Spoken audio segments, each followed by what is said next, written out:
नमस्कार। क्या आप जानते हैं कि भारत का संविधान हम सबको कुछ बहुत ही शक्तिशाली वादे करता है?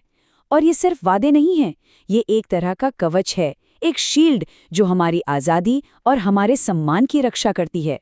तो आज चलिए इसी कवच के बारे में बात करते हैं, यानी हमारे मौलिक अधिकारों के बारे में। देखिए, ये जो अधिकार है ना, ये सिर्फ कागज पर लिखे कुछ नियम नहीं है। नहीं, बिल्कुल नहीं। ये तो दुनिया के सबसे बड़े लोकतंत्र की, हमारे भारत की नींव है। हमारे संविधान में इन्हें जगह दी गई है। ये एक तरह की गारंटी है कि सरकार या कोई भी अपनी मनमर्जी से हमारे साथ कुछ गलत नहीं कर सकता। यही तो एक अच्छे समाज का आधार है ना?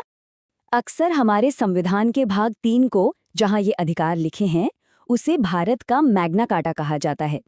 अब ये मैग्ना कार्टा क्या था? सोचिए, 1215 में इंग्लैंड में एक दस्तावेज आया था जिसने पहली बार नागरिकों के अधिकारों को लिखकर पक्का किया था।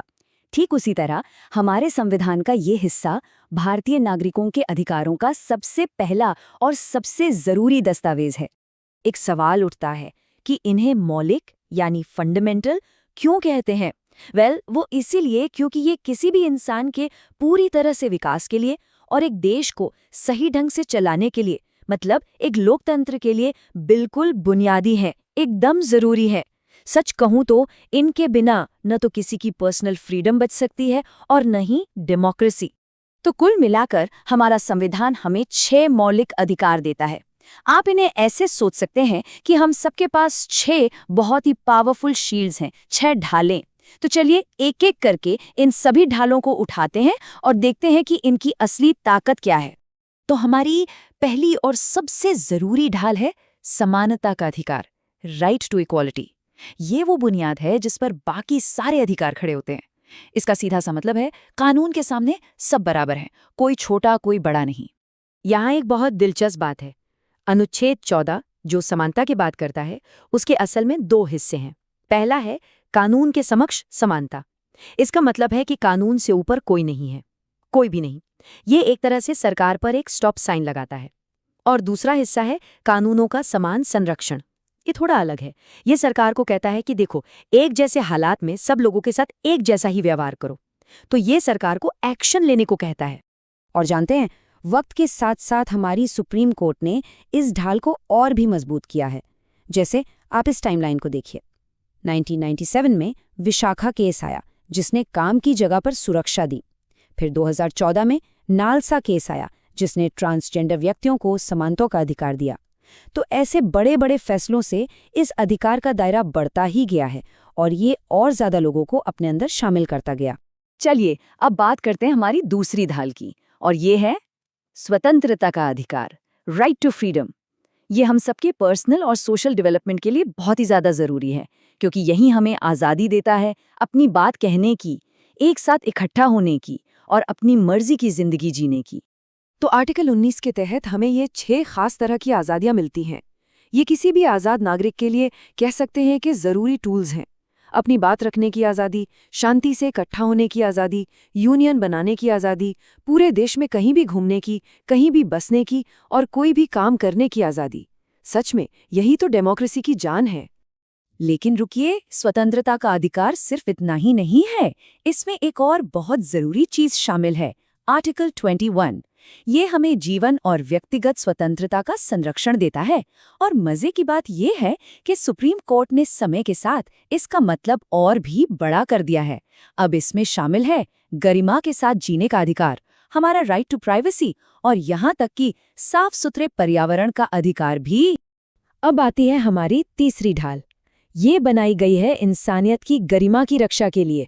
ये हमें शोषण से बचाती है, जबरदस्ती काम करवाने से बचाती है और ये पक्का करती है कि किसी भी इंसान के साथ समान जैसा बर्ताव न हो। तो ये अधिकार खास तौर पर 3 बड़ी चीजों पर रोक लगाता है। पहली, ह्यूमन ट्रैफिकिंग यानी इंसानों की खरीद फरोख्त। दूसरी, बेगार मतलब किसी से बिना पैसे दिए जबरदस्ती काम करवाना। और तीसरी, जो बहुत जरूरी है, 14 साल से कम उम्र के बच्चों से किसी भी खतरनाक जगह पर काम करवाना। इसका मकसद बिल्कुल साफ है, समाज के जो सबसे कमजोर लोग हैं उन्हें प्रोटेक्ट करना। हम सब जानते हैं कि भारत की सबसे बड़ी खूबसूरती इसकी डाइवर्सिटी, इसकी विविधता है। तो हमारी चौथी और पांचवी ढाल, जो एक दूसरे से काफी जुड़ी हुई हैं, वो इसी विविधता की रक्षा करती हैं। ये अधिकार हमारे देश के अलग अलग धर्मों और संस्कृतियों के ताने बाने को बचा कर रखते हैं। तो ये अधिकार क्या करते हैं? ये हर इंसान को अपना धर्म मानने, उसकी प्रैक्टिस करने की पूरी आज़ादी देते हैं। और साथ ही जो माइनॉरिटीज़ हैं, चाहे वो धर्म के आधार पर हो या भाषा के, उन्हें अपनी संस्कृति, अपनी भाषा और अपने एजुकेशनल इंस्टीट्यूशंस को बचाने और चलाने का पूरा हक देते हैं। यही तो भारत के सेक्युलरिज्म की जड़ है। यहाँ एक बहुत ज़रूरी बात समझने वाली है। ये सभी अधिकार हर किसी के लिए नहीं है।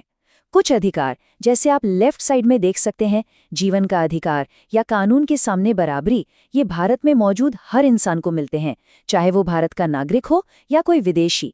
लेकिन अगर आप राइट साइड में देखें तो कुछ अधिकार, जैसे कि बोलने की आज़ादी या सरकारी नौकरी में बराबरी का मौका, ये खास तौर पर सिर्फ और सिर्फ भारतीय नागरिकों के लिए ही हैं।